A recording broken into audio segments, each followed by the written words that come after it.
Assalamualaikum warahmatullahi wabarakatuh. Salam pramuka. Baik adik-adik, di sini kakak akan memberikan materi tentang SKU ya. Dalam pembelajaran kali ini, kalian simak video ini untuk mengikuti kegiatan belajar secara daring Gerakan Pramuka SMPN 2 Gunung Kaler.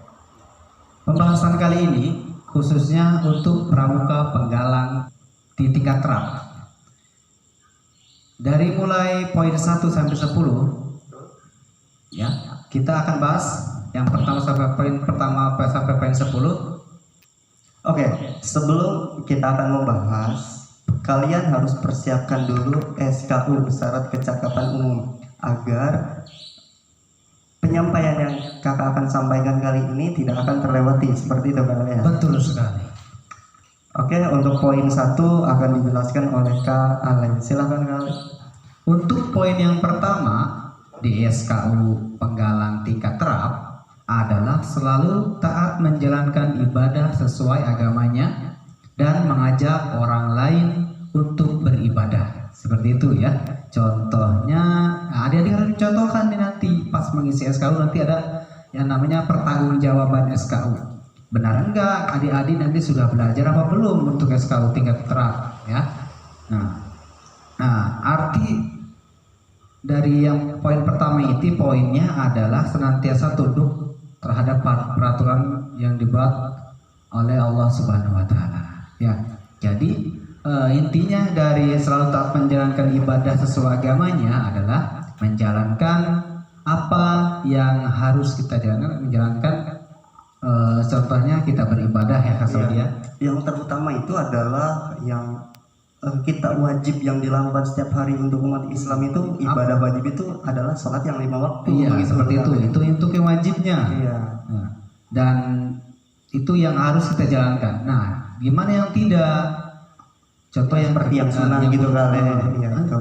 Minimal itu saja ya, yang wajib yang dilakukan, dilaksanakan 5 waktu dalam satu hari itu. Seperti itu. Poinnya adalah menjalankan apa yang diperintahkan dan menjauhkan apa yang tidak boleh diperintahkan. Dijalankan ya. Lanjut untuk poin yang kedua akan dibahas diterangkan oleh Kak Saudi. Silakan Kak Saudi. Ya. Untuk poin kedua dari SKU ini, kalian lihat saja di poin kedua di SKU itu, poin 2. Poin 2 itu berbunyi, berperan aktif dalam menyelenggarakan kegiatan keagamaan, baik dalam gerakan pramuka maupun di masyarakat ya. Bagaimana sih berperan aktif dalam kegiatan keagamaan dalam gerakan pramuka itu? Contoh, menjadi panitia di saat kegiatan agamanya masing-masing. Contoh, misalkan di daerah kalian sedang mengadakan kegiatan bakti sosial seperti itu kalian. Seperti itu ya. Iya, keagamaan. Contoh, misalkan mengadakan kegiatan PHBI, kalian berperan aktif dalam kegiatan tersebut, bisa ikut dalam kegiatan acaranya. Contohnya, kalian bisa memiliki kemampuan. Ya, harus ikut. Contoh, kalian bisa sholawatan sebelum acara tahun datang, kalian bisa mengisi seperti itu kegiatan agama di masing-masing. Ketika ada pembangunan masjid atau apapun, kalian juga harus ikut berperan aktif. Contohnya kayak meminta sumbangan gitu ke masyarakat seperti itu. Iya. Dan yang kedua, selalu turut dalam kegiatan keagamaan. Nah, banyak ya. Contoh di kampung-kampung ataupun di sekolah. Contoh di sekolah ada kegiatan muhadoroh seperti itu, kegiatan keagamaan. Ada kegiatan PHBI juga harus ikut berperan aktif, tanpa harus disuruh oleh gurunya. Iya dong, harus punya inisiatif sendiri. Inisiatif sendiri. Ketika ada kegiatan muhadoroh, siapa yang bisa ceramah? Sebagai anak pramuka, kalian harus berani tunjuk tangan seperti itu. Pramuka harus selalu di depan. Betul sekali. Dan yang ketiga, dari poin kedua ini, pelaksanaannya bagi yang beragama Islam menjadi remaja masjid. Nah, ini kalian sebagai penggalang ataupun sebagai pemuda ikut berperan aktif dalam kegiatan di masjid. Contohnya menjadi anggota masjid, IRMAS misalkan, Ikatan Remaja Masjid seperti itu. Jadi kegiatan-kegiatan keagamaan di masjid itu akan selalu hidup. Seperti itu. Seperti itu. Iya. Iya. Dan poin ketiga silahkan dilanjut ke Ale. Lanjut ya, kita akan membahas poin ketiga di SKU penggalang terap. Tuh. Nah, poinnya adalah dapat mengajak teman atau orang lain. Oke, untuk poin lanjut ya, untuk poin yang ketiga di SKU tingkat penggalang terap. Ya, poinnya adalah dapat mengajak teman atau orang lain untuk berperilaku toleran antar umat beragama.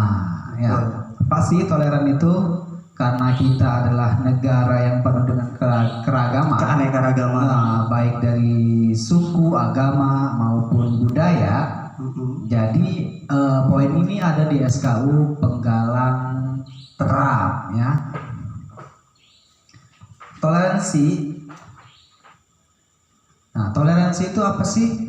Mungkin Kak Saudi tahu? Ya, jadi toleransi itu saling menghargai, saling menghormati, tidak mendiskriminasi orang yang berbeda dengan kita. Betul. Berbeda seperti apa? Berbeda agama, berbeda suku, berbeda ras. Karena seperti yang kita ketahui di Indonesia itu dalam agama pun bukan hanya Islam saja. Di Indonesia itu negara agama yang sudah yang diakui oleh negara itu ada 5. Ada 5. Iya, bukan hanya. Jadi yang berbeda agama dengan kita pun harus kita hargai, kita Betul hormati, sekali. tidak boleh mendiskriminasi. Begitu juga dengan ras, suku ataupun budaya. Iya, seperti itu. Jadi intinya poin yang ketiga itu adik-adik harus tahu tuh bagaimana caranya. Nah, kalau sudah tahu pembahasannya begini, toleransi itu begini loh Kak. Kita ini begini, harusnya begini. Jadi kalau sudah pas gitu, sudah bisa gitu, barulah nanti dapat poin untuk Mendapatkan poin ketiga. Poin ketiga seperti itu. Nah, untuk poin yang keempat, kita next untuk poin keempat oleh Kak Saudi. Silakan Kak Saudi. Poin keempat ini adalah poin tentang keagamaan. Ya, ada Islam, ada Kristen Katolik, Protestan, Hindu dan Buddha. Karena di SMPN 2 Gunung Kaler siswanya ataupun anggota pramukanya mayoritas Islam Muslim, maka agama yang lain tidak akan jelaskan lagi. Pula pun kakak pun nggak bisa untuk menjelaskan agama yang lain, takut salah juga. Dan ini juga penjelasan sedikitnya saja tentang keagamaan. Ya. Karena penjelasan tentang keagamaan itu sangat riskan gitu. Iya, harus. Karena bertanggung jawabnya bukan di sini aja Kak. Betul, karena di seperti itu. Ya, yang pertama dapat bertindak sebagai imam dalam sholat berjamaah di perkemahan. Jadi sebagai anggota pramuka penggalang terap itu harus setidaknya pernah menjadi imam, bertindak sebagai imam dalam sholat berjamaah. Harus berani ya dia. Iya. Kombinasi sholat berjamaah itu adalah imam dan makmum ya. Iya. Jadi kalian pernah jadi imam walaupun makmumnya cuma satu ya, itu kalian sudah dikategorikan sudah menjadi imam. Seperti apalagi banyak gitu. Iya, kan. itu lebih bagus Kak. Itu lebih bagus. Itu tidak dikhususkan untuk di luar ya, khususnya di perkemahan saja kalian pernah menjadi bertindak sebagai imam dalam sholat berjamaah seperti itu. Dan poin yang keduanya dapat menghafal 10 macam doa harian dan hafal 10 macam surat pendek ya. Jadi sebagai anggota pramuka penggalang terap setidaknya sudah menghafal 10 macam doa harian ya. Doa bangun tidur, Doa bangun tidur, doa sebelum makan, doa sesudah makan, doa sebelum tidur, doa setelah tidur, doa masuk WC ataupun doa sebelum belajar, doa apa lagi? Doa apa lagi? Iya, Masih banyak Pak. masih banyak dan itu Doa harian. iya.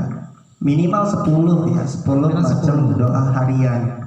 Dan hafal 10 macam surat pendek. Misalnya surat pendek itu adanya di juz amma, juz akhir dalam Al-Qur'an. Ada di juz amma seperti itu. Banyak ya surat pendek. Jadi kalian harus hafal. Nah, ketika penilaiannya pun akan dites. Apakah kamu sudah hafal 10 macam surat pendek? Nanti akan dites. Misalkan kalian sebutkan, bacakan surat Wal Asri misalkan gitu. Kalian harus bisa menjelaskannya seperti itu. Seperti itu. Dan selanjutnya next dapat memimpin doa. Nah, kalian sebagai anggota Pramuka Penggalang Terap dapat memimpin doa. Ya, Apalagi yang laki-laki itu. laki-laki harus dapat memimpin doa. Contoh kecilnya saja seperti KM di dalam kelas gitu kan. Itu biasanya kan sebelum belajar itu memimpin doa. Betul. Nah, itu juga sudah termasuk kategori memimpin doa, nggak apa-apa ya. Ya, sudah masuk Sudah kategori. masuk kategori memimpin doa. Next, yang kelima, selalu melaksanakan sholat berjamaah di masjid ya. Di sini kalau dalam poin SL ini selalu ya, selalu itu ya tidak diwajibkan untuk semuanya, tapi alangkah lebih bagusnya selalu melaksanakan sholat berjamaah di masjid, apalagi yang 5 waktu. Setidaknya salah satu dari lima waktu itu kalian selalu di masjid itu, seperti itu. Oke, dan untuk poin selanjutnya, poin kelima dapat disampaikan oleh Kak Ale. Terima kasih Kak Saudi. Oke. Poin SKU yang kelima adalah dapat mengendalikan emosi teman sebayanya. Ya, emosi. Anda tahu kakak? Ada yang tahu ya mas? Emosi itu bukan cuma menangis, marah, iya. bukan cuma ngambek. Iya. Itu adalah suatu ekspresi ataupun perasaan manusia. Ya, perasaan emosi manusia itu perasaan manusia itu banyak ya, ada sedih, ada senang, ada galau, ada ya. galau, apalagi kalau sekarang itu katanya ada bucin ya, Iya, ada bucin, ada halu katanya kan gitu. Itu termasuk emosi. Nah, dapat mengendalikan si teman sebayanya. Nah, biasanya di sekolah ataupun di kampung KDAD sendiri biasanya ada keributan antar teman, entah itu Biasanya di sekolah juga ada, sering, lebih sering di sekolah. Nah, gimana caranya adik-adik untuk mengendalikan emosi temannya? Nah, harus ada contohnya tuh. Nanti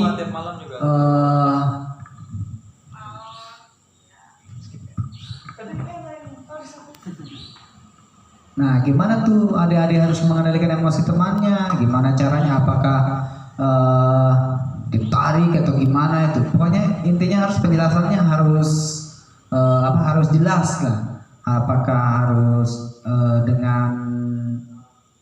harus tindakan apa yang dilakukan ketika melihat teman kita yang berantem gitu? Apakah ditenangkan dulu lawannya seperti iya. itu? Jadi Nah, di sini akan dijelaskan caranya mengendalikan emosi, bisa untuk emosi diri sendiri ataupun orang lain. iya. Cara mengendalikan emosi itu biasanya kita istighfar. Jadi temannya kalau temannya sedang emosi marah gitu, istighfar. Ini harus ada masalah apa yang ada masalah ditanyain. Seperti itu. Jadi tenangin dulu Kak Saudi ya. Tenangin dulu, jangan langsung dipisah. Kalau langsung dipisah biasanya langsung memuncak begitu ya. Nah, seperti itu. Itu adalah poin kelima di SKU Penggalang Terap. Itu dapat mengendalikan emosi teman sebayanya. Oke. Dan lanjut untuk poin yang keenam. Untuk poin keenam akan disampaikan oleh Kak Saudi. Silakan Kak Saudi.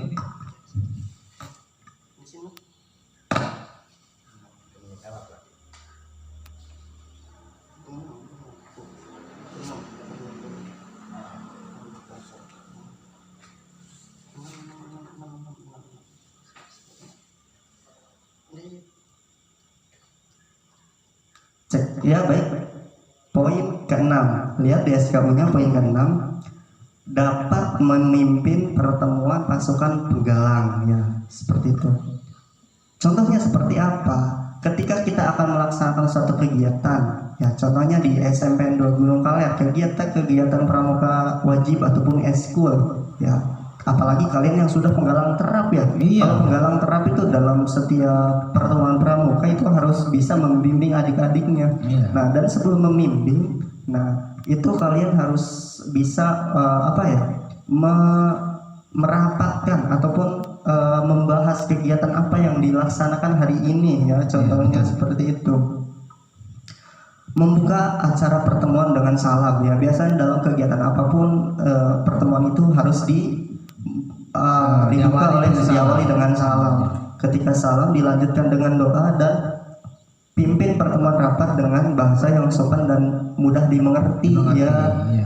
Dan poin sebelumnya pun bahasa yang sopan itu, apalagi sudah di poin SKU Penggalang Ramu itu ada poin harus berbahasa Indonesia, minimal Dengan baik, harus ya. berbahasa Indonesia dengan baik dan bahasa yang mudah dimengerti oleh pasukannya ataupun adik-adiknya, sehingga yang kita sampaikan itu akan mudah dimengerti oleh adik-adik kita. Iya. Ya, Betul kemudian tanggapi dengan baik saat ada interupsi dari anggota yang ingin berpendapat. Ya, Betul. ketika ada anggota yang ingin berpendapat, kalian jangan tepis pendapatnya. Iya, Justru harus- kalian harus terima menerima pendapat, didengarkan dulu. karena setiap pendapat itu akan memberi masukan untuk kita, seperti itu. Dan kemudian pemimpin juga harus membuat situasi kondusif, jangan sampai terjadi diskusi di dalam diskusi. Nah, seperti ini yang sering terjadi kan. Biasanya ketika dalam diskusi teman-teman yang lain pun ikut mendiskusikan. Betul. Ya, di luar dari diskusi yang dibahas, Iya. seperti itu. Ya, kalian harus bisa tuh menyetir ataupun memimpin pertemuan itu atau rapat itu, sehingga tidak ada kubu-kubu yang lain. Seperti itu. Jangan kalian. sampai ada yang kita sedang bikin acara dan dia juga bikin acara. Iya, seperti. Nah, kemudian di poin selanjutnya adalah jangan membuat pertemuan atau rapat menjadi panjang dan tidak jelas. Nah, Ya, kebiasaan ini. kebiasaan yang sering Kebiasaan terjadi. sering terjadi. Biasanya rapat itu di dalamnya hanya ngobrol. Iya. Akhirnya rapat yang yang sudah dikonsep sebelumnya itu tidak terbahas. Betul. Malah habis di ngobrol. Nah, ini Ngobrolnya aja. ya, makanya harus ketika kalian harus merapatkan tentang kegiatan untuk perkemah ataupun kegiatan besok, ya sudah itu saja. Ketika sudah selesai, sudah akhiri, kemudian ke lapangan, seperti itu. Adapun untuk pembahasan yang lainnya dikonsepkan lagi ya, untuk pertemuan berikutnya. Nah, selanjutnya setelah itu akhiri pertemuan rapat dengan doa dan salam seperti di awal, seperti itu. Betul. Karena setiap perbuatan itu harus dimulai dengan doa dan diakhiri dengan salam, seperti itu, ataupun dengan bismillah juga nggak apa-apa, diakhiri dengan doa alhamdulillah, seperti itu. Oke, selanjutnya poin ke-7 akan dijelaskan oleh Kak Ale. Oke, Kak Sawi, terima kasih. Nah, untuk poin yang ke-7 di SKU Penggalang Terap, poinnya adalah telah mengajak teman sebaya atau regunya untuk melakukan kegiatan penghijauan dan memelihara di lingkungannya atau di daerah lain. Ya. Go green atau apa sih bahasanya, Kak Saudi?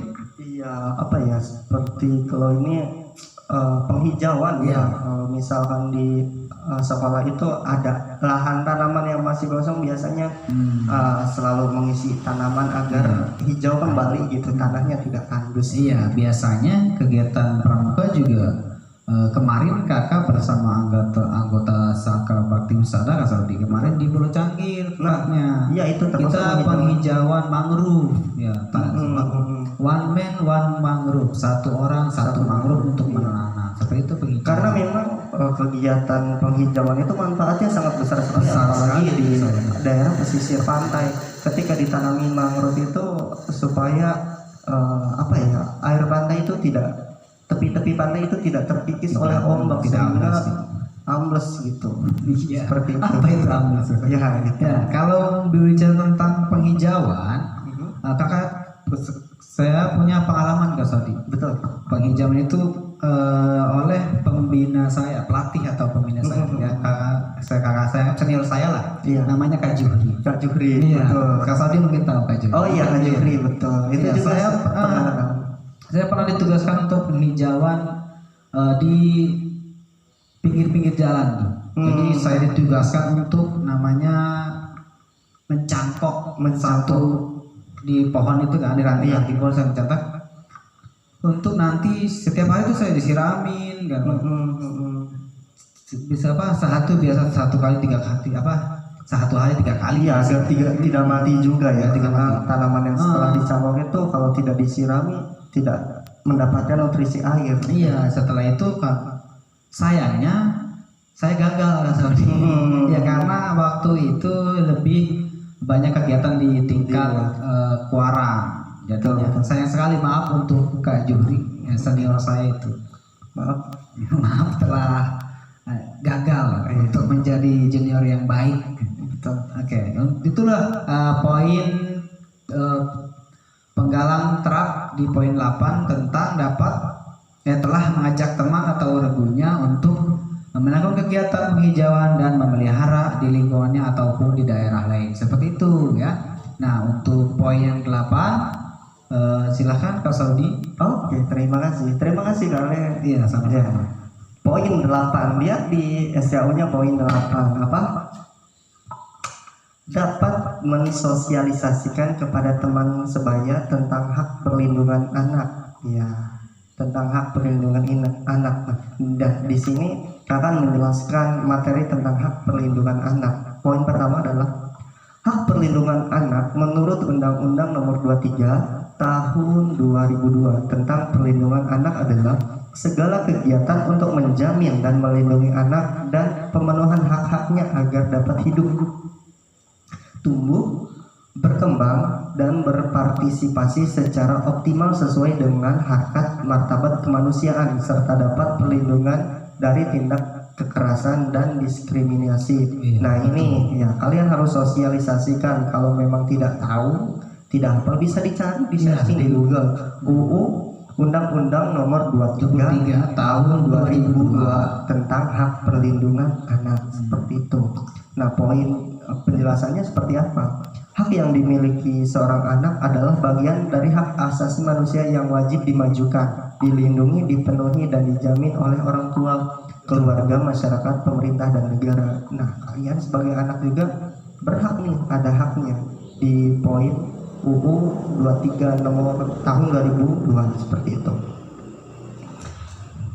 Oke, karena terlalu panjang ya, karena pembahasan ini karena mencakup tentang undang-undang ya, karena kakak juga masih belum belajar ataupun karena ini undang-undang loh, pembahasan undang-undang itu saya tidak berani menjelaskan jauh gitu karena bukan pada porsinya seperti itu, tapi setidaknya kalian tahu lah ya hak perlindungan anak itu apa saja, poin pentingnya seperti itu.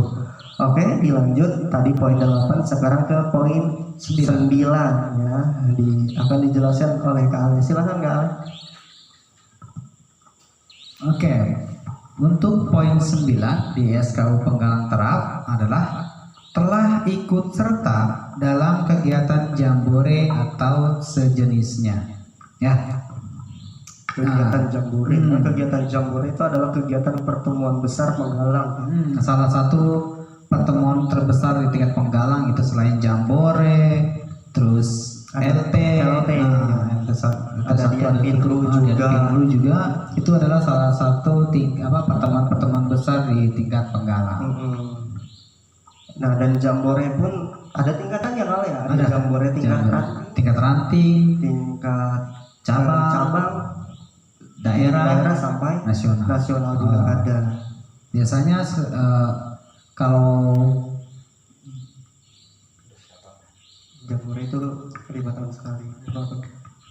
Jambore biasanya diadakan 5 tahun sekali kalau nggak salah. Betul. Sama dengan Raimuna. Sampai dengan Raimuna itu pertemuan besar untuk penggalang. Nah itu untuk penegak. Nah itu kalau dalam penggalangnya itu jambore 5 tahun sekali sama. Begitu. Nanti mungkin ke adik-adik kalau biasanya ada nih bagi pertemuan-pertemuan di tingkat penggalang ya. Baik LT, nanti kita berusaha untuk masuk LT di tingkat cabang. Biasanya nggak ada seleksinya itu kayak untuk nasional ataupun daerah itu nanti ada seleksinya juga. Tapi sempat kita hampir mewakili Kak Saudi ya. Di tahun berapa itu? Di tahun berapa itu ya? Kita sempat mengikuti LT ya. Jadi dari satu kecamatan Gunung Kaler itu SMP 2 Gunung Kaler itu terpilih kecamatan Gunung Kaler untuk mengikuti LT 3 cabang.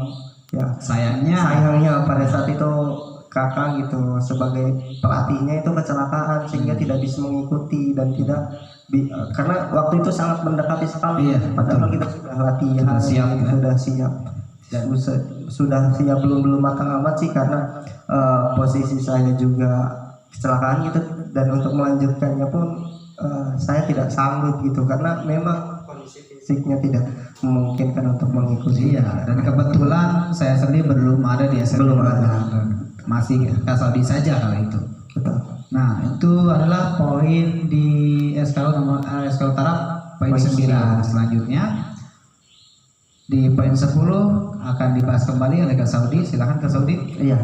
Baik, terima kasih Lale. Di poin 10 itu dilihat di poin SKU-nya dapat menjelaskan tanda-tanda pengenal dalam gerakan pramuka. Nah ini. Betul. Nah di baju pramuka itu Lale, itu biasanya banyak tuh ya, ada yang bed gitu. Kalau orang yang belum tahu itu apa memanggilnya bed, tapi Bed. kalau harus orang pramuka itu harus tahu itu adalah satu tanda pengenal. Banyak sekali tanda pengenal di baju pramukanya saja udah banyak. Satu, ada tanda umum. Tanda umum itu dipakai secara umum oleh semua anggota gerakan pramuka yang sudah dilantik, baik putra maupun putri. Ya. Nah, tanda umum itu seperti apa? Nah, seperti ini termasuk itu tanda umum dalam gerakan pramuka. Nah ini kan dipakai anggota pramuka yang sudah dilantik. Biasanya itu adalah jubah, kacu dan baret. Ketika seorang anggota pramuka itu sudah melakukan pelantikan jubah, maka berhak mendapatkan kacu. Nah itu tanda kesabaran umum, berarti anggota yang sudah memiliki kacu itu berarti sudah menjadi anggota pramuka aktif di sekolahnya. Kemudian seperti itu. Ada lagi kalau di putra biasanya di kantong sebelah kanan ya. Kanan itu ada kanan apa kiri? Kiri dong. Oh ya kiri. Dan itu ada yang segi 4 terbalik ya. Seperti bisa dilihat kan Ngale? Nah seperti itu ya. Ini namanya kantong sebelah tanda kecakapan umum. Tanda umum itu pramuka ini. itu umum. Ketika sudah dilantik, nah kalau anggota pramuka biasanya bajunya masih kosong gitu ya, masih kosong, belum ada tapel tanda pelantikan. Ini sebutnya tapel, kalau orang sini nyebutnya tapel tanda pelantikan. Nah kalau putri adanya di kiri, di keras sebelah kiri ya, itu biasanya warna bulat. Nah itu tanda kesehatan umum. Nah itu. Nah iya, kemudian tanda apa ya? Yang kalau di putra itu di sebelah kanan, di atasnya itu ada kotak warna ungu. Nah itu adalah namanya wolsem. Itu tanda kecakapan umum. Berhak dimiliki oleh semua anggota pramuka. Bahkan ini bukan hanya Indonesia saja Kak Saudi. Iya, ini adalah lambang wolsem, World Organization Scouting Movement. Nah itu itu tanda pramuka dunia. Kalau putri yang bulat ungu di keras sebelah kanan apa kiri ya, saya lupa itu ya, pokoknya yang ungu di keras itu namanya tanda kecakapan umum. Nah itu perlu tahu kalian. Nah kemudian ada tanda satuan, menunjukkan satuan kuartir tertentu tempat seorang anggota pramuka bergabung. Macam-macamnya tanda baru, regu, sangga, gulus depan. Nah dalam baju biasanya ada nih sebelah kanan, mana ya, sebelah kanan. Nah, di sini ada yang bertuliskan Kabupaten Tangerang. Nah, ini adalah tanda satuan kuartir cabang ya. Berarti kuartir cabang kalian adalah di Kabupaten Tangerang seperti itu. Kemudian di bawahnya ada tanda satuan untuk kuartir daerah Banten, biasanya ini Warda Banten. Nah, ketika kalian ditanya mana sih tanda satuan Warda, nah kalian bisa menunjukkan bahwa ini yang Banten, seperti itu tanda satuan. Nah kemudian di sebelah kiri kalau kalian sebagai di barung gitu ya, ataupun regu ada bed. Nah itu bed tambahan tanda satuan, biasanya regu semut. Ataupun kalau di sini namanya Scott Gukata, bednya ada nanti di video yang itu yang di sebelah kanan ya, nanti ada. Oke, kemudian tanda jabatan, menunjukkan jabatan dan tanggung jawab seorang anggota pramuka dalam lingkungan organisasi gerakan pramuka. Betul. Nah, biasanya tanda jabatan seorang penggalang biasanya itu ada di saku ataupun di kantong di sini sebelah kiri. Kalau garis 1 itu berarti dia sebagai wakil dari ketua regu. Kalau 2 itu berarti ketua regu. Nah itu biasanya garis warna merah seperti itu ya, itu namanya tanda jabatan. Nah seperti itu ya. Selesai sudah untuk pembahasan SKU pada pertemuan kali ini. Kita bahas sampai poin 10 saja. Untuk poin selanjutnya kita di bahas di pertemuan kedua seperti itu Kang ya. selanjutnya ya. Nanti kita bahas poin 11 sampai poin 20 maksudnya. Sampai poin 20 seperti itu. Nah, kalau bisa sebelum kakak Soli sama kalian bahas, jangan lupa untuk baca-baca dulu juga apa-apa Soli ya. Iya, nggak apa-apa. Takutnya poin 11 ini apa nih? Pembahasannya kayak gimana nih? Tadi kita bahas untuk pertemuan selanjutnya kayak gitu. Jadi ketika kalian diujikan untuk mendapatkan tanda kecakapan umum tingkat taraf, kalian sudah tahu nanti jawabannya ketika ditanya oleh kakak ataupun guru-guru yang lain seperti ataupun itu. mungkin pembina-pembina dari Pembina yang lain dari Seperti itu. kuaran ya gitu. Biasanya kita undang dari kuaran. Seperti itu. Oke, seperti itu saja pembahasan kali ini. Terima kasih kalian sudah menyaksikan videonya. Ya, kurang lebihnya mohon dimaklum. Iya, tetap jaga kesehatan di masa pandemi ini. Iya, tetap jaga kebersihan, Stay at home dan tetap semangat. Salam Pramuka. Wassalamualaikum warahmatullahi wabarakatuh. 2 kali tepuk pramuka.